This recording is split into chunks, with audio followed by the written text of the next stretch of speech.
આપણે હંમેશા વાત કરીએ છીએ કે આ જન્મે મળ્યો, આવતા જન્મે ના મળતો કે ના મળતી.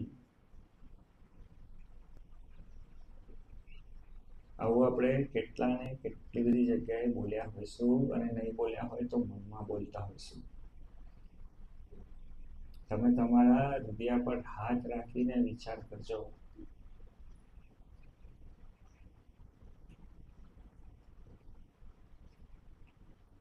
અને ખરેખર સ્વામીજી પ્રશ્ન જે હોય છે એ આપણા સ્વભાવમાં હોય છે.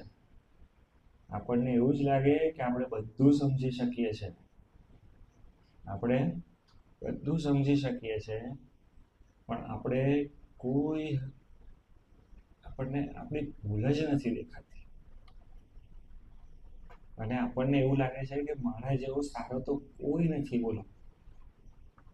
અને આપણી પાસે જન્મો જન્મની સ્વામીજી ધીરજ રાખી અને મંડે એટલે કે શું કે ધામનું સુખ આપવા. ધામનું સુખ આપવા. શું સ્વાદ છે.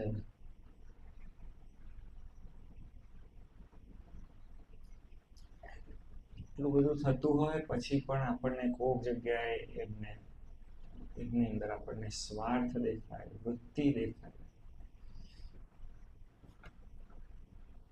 પાપ છે આ બધા. એકદમ લોકલ ભાષામાં, લૌકિક ભાષામાં બોલું તો એવું કે કયા જન્મે ભોગવી છે.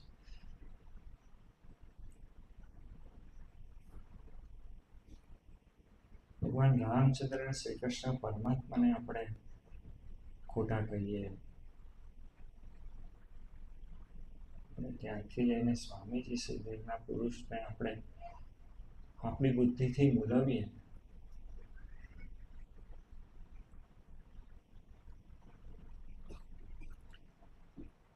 એટલે સત્સંગમાં આવ્યા પછી બધું તરત ભેગું કરીએ છીએ.